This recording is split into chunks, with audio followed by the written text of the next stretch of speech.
First of all, I also want to thank you, dear Yanis, for the excellent cooperation during your presidency. It was an impressive report that you just gave. It showed all the challenges you had to face, but also the enormous successes of this presidency. Allow me to just briefly focus on a few topics of today's Council. Indeed, the pandemic was our first and foremost topic. Even as we battle at this time Delta still, we know that the Omicron variant is really threatening us. It is spreading at a ferocious pace and potentially has the risk of escaping our vaccines, at least partially. We know that our healthcare systems are overstretched right now, and this is partly linked to the large number of unvaccinated patients. So in conclusions, the answer can only be to increase vaccination, to include children above 5 years old, boosting and protective measures. That has to be the answer we give to this new variant. But there's also hope, because we are in a much better position than last year. We are able today to produce 300 million doses of vaccines per month in the European Union. HERA is up and running. The EU COVID certificate is a big success. And by now, the European Union is indeed the largest exporter and donor worldwide. If we look at the deliveries of doses, I want to emphasize that the Commission has delivered on its commitments to provide Member States with millions of doses to carry out their vaccination campaigns. Actually, it's more than 1 billion doses that have been delivered. And we continue to encourage Member States to order the necessary quantities for the month to come. We've also discussed the question of possible adaptation of vaccines. I informed the leaders that our contracts foresee that the companies will develop adapted vaccines, if requested, within 100 days.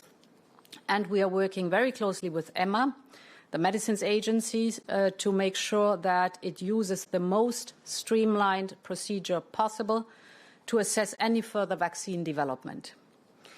In this context, I'm glad to inform you that the Member States have agreed to trigger a first tranche of over 180 million extra doses of adapted vaccines in our third contract with BioNTech Pfizer. Finally, a word on the certificate in the times of pandemic. I informed the leaders that the Commission will present a delegated act. We will ensure a common approach on boosters and the length of validity of the certificate. So boosters are recommended at the latest 6 months after full vaccination, and the certificate will remain valid for a grace period of 3 months beyond this. Briefly turning to migration, we reflected on how we can draw lessons from our answers to the hybrid attack at our borders with Belarus. And we agreed to work on 2 strands. The first one is strengthening the cooperation with countries of origin and transit to improve the situation on returns. Yanis Janša has described the success that we had with Vice President Skinas reaching out to countries of origin.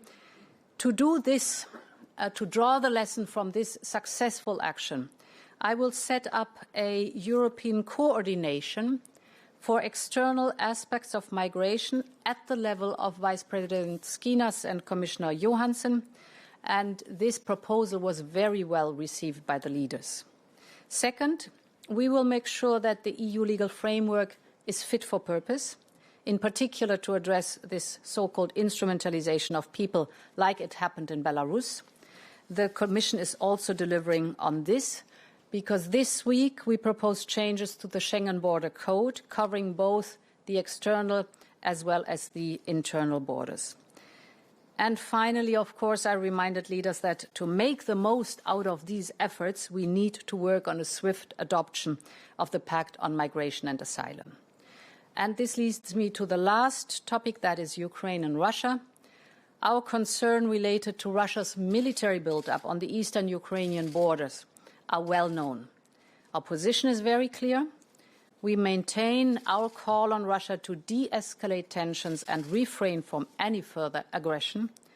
We would like to be in a situation where relations with Russia are good, but this is very much depending on the choices made by Moscow. So let there be no doubt, if Russia were to move against Ukraine, the Union will be in a position to take sanctions that could extract a massive cost. We have done our work in that respect. Thank you. Thank you, Madam President. We'll first take a question remotely, just for once, and considering the lateness of the hour. Dave Clark from AFP, you come first, please.